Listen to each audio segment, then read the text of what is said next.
So I've only used this sponge a few times, maybe once before. So this is dirty. You can see it in the cracks. This is the clean side. That's water making it look dark. Okay, let's test them out. I'm going to do a little voiceover at this point. I don't have a microphone, so it's outdoors with the helicopter running around outside. So here's the hood of my truck. It's just 1 week's worth of dirt. So dusty, it hasn't rained in like 6 or 7 months. And when I recorded this is before all the fires in Pacific Palisades. But anyway, it's really dusty and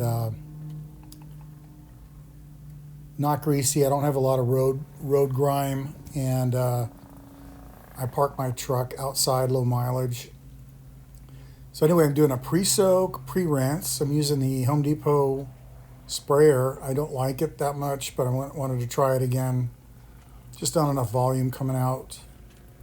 I use a Ryobi battery-operated sprayer, usually with a 5-gallon bucket. And then I'm rinsing off with just the hose. I don't want a lot of water going down the storm drain, or neighbors complaining about soap and water as they drive into their driveways.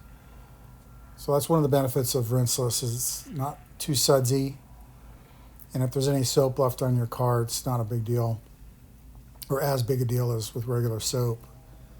So here I'm putting the rinseless back on the car after I rinsed it so I don't get spots. So most rinseless washes, they'll handle the hard water. Our water is pretty hard, almost 500 TDS.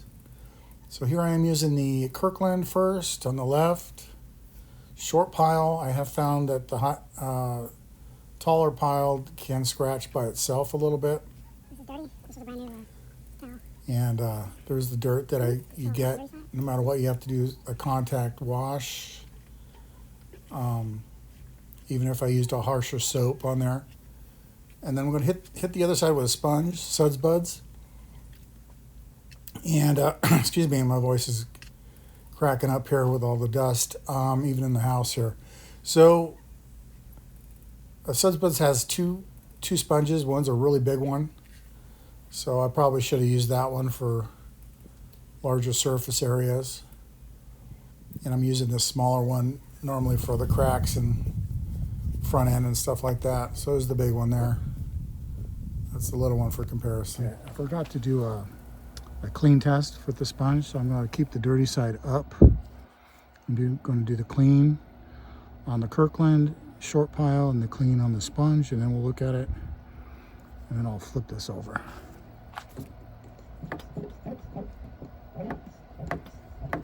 I got some Ethos ceramic waterless in here, 1 ounce for 1 gallon.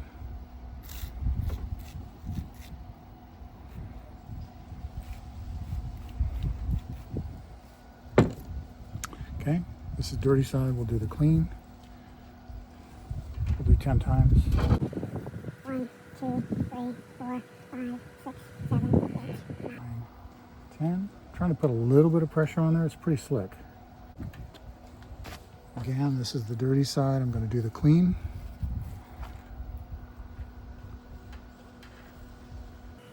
One, 2, 3, 4, 5, 6, 7, 8, 9, 10. This is definitely more grabby than the sponge. It's also hard to keep in a folded condition, so I'm going to keep this folded like this. Spray a little bit on here.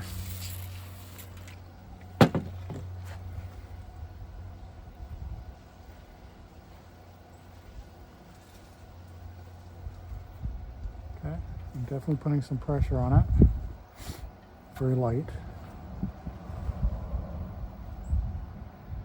I do feel like the sponge is very well distributed as far as pressure, and it's slicker.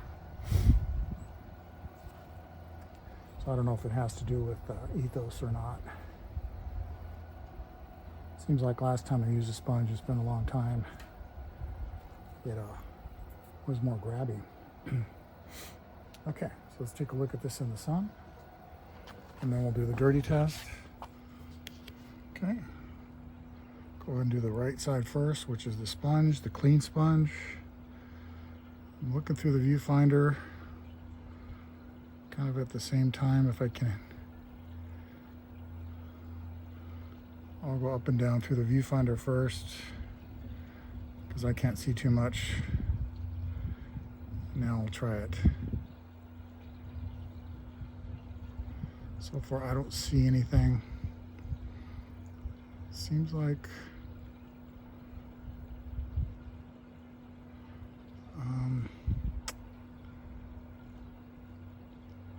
yeah, I don't see any horizontal. I don't see any vertical.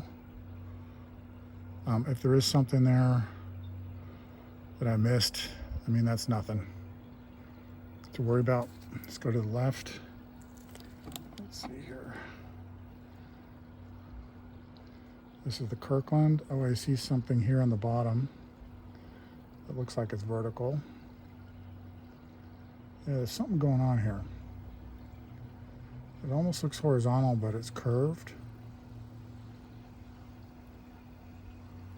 Here, let me go through the viewfinder first. So this is for you guys at home. Keeping the ball here. It's probably not as good as one of those fancy lights for looking at scratches because you can get different angles. But definitely, if I can't see it in the sun, that's not worth worrying about. Okay, I'm gonna go back and take a look without looking through the viewfinder. I see something here, a left and right.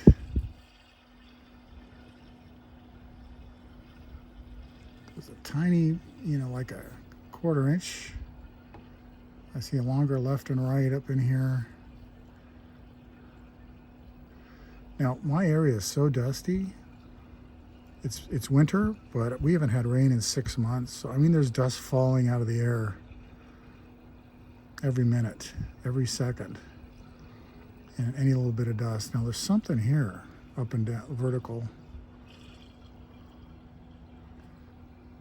I see little things here, so I'm going to say the sponge wins on this.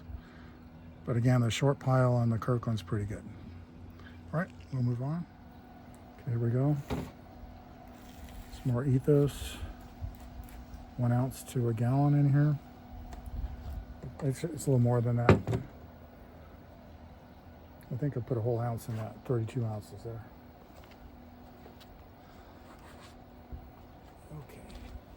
I don't think the sponge is dried out too much, but I'll use, that's the dirty side. Clean, so we're going to do dirty. This is how I would wash my car. Approximately half a hood with this smaller sponge. I have the bigger one too. And I wash my car every week. I have low mileage. So most of the dirt is dust, and it's stuck to my car because of dew in the morning, because it's cold. So what I'm saying is that it's not traffic film. It's not greasy or anything like that. Okay, we'll do this. 1, 2, 3, 4, 5, 6, 7, 8, 9. 10. I did put a little pressure on it.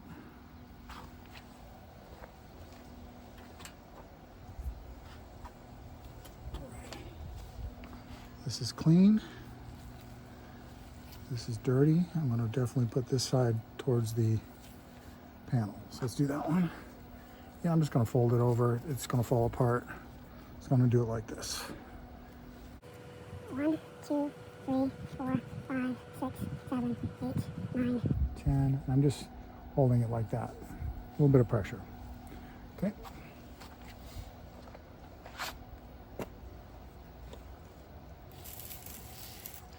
Gonna wipe them off. Keeping these horizontal.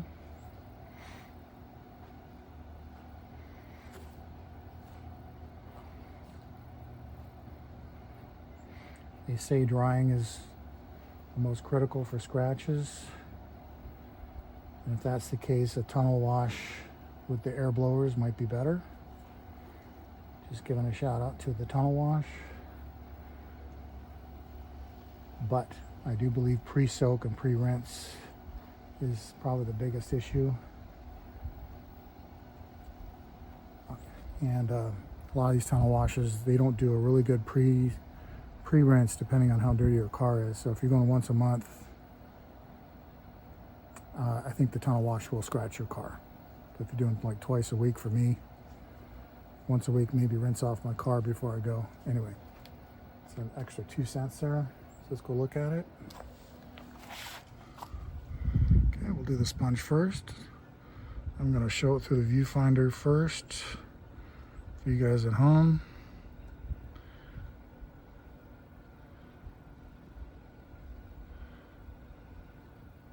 And then I'll take a look. Okay, my turn. I do see verticals here. Yeah, I see a whole bunch. So my conclusion on all of this stuff is you're going to scratch your car if you touch it.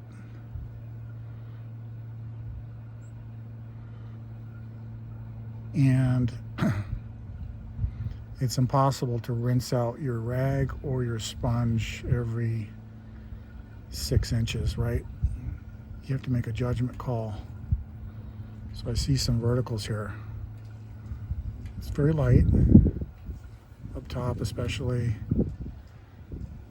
Now down in here, I kind of don't see anything in the middle for some weird reason.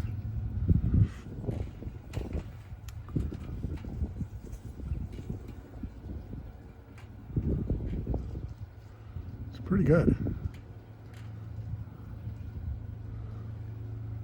I'm going to say sponge, you know, like I said, you can't, it's weird, there's like scratches here, right at the top. There's a longer one here. Okay, let me switch over to this Kirkland. Get the sun in the viewfinder for you guys, and then I'll take a look at it.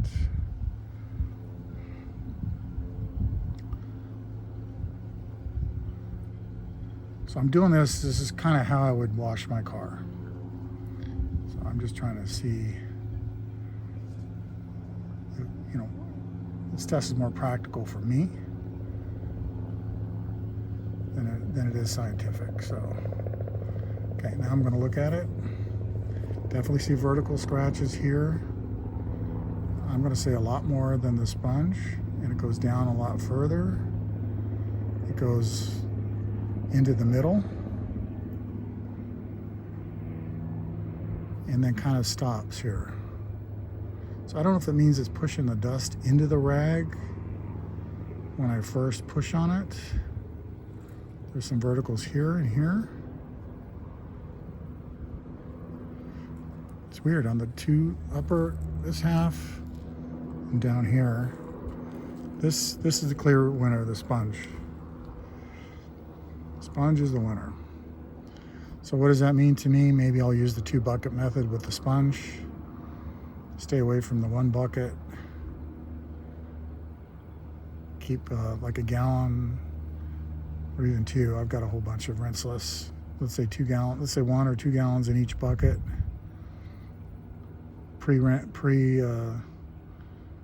Rinse the sponge in one and then dunk it in the other. Yeah, I don't see any horizontals here, so I'm going to say if your car is clean, the short nap Kirkland is also a winner if you're trying to get the haze or whatever residues off of your car, as long as your car doesn't have any dirt on it. I tried the tall nap and there was a few more scratches, so short nap is the winner, and the sponge. Clean short nap. Anyway, thank you for watching. So I used the double bucket method on the sponge, on the rinseless. The orange bucket was the primary rinse. So I don't know, it's hard to tell. It's an orange bucket with how dirty it is. It's pretty lightly dirty. And then this is the final rinse. Looks worse on the camera. but it's lower. It started off with 2 gallons each, and because it's the final rinse, I left it, somewhat wet. So yeah, my car is very lightly dirty, so compared to most cars. Low mileage, once a week I wash it.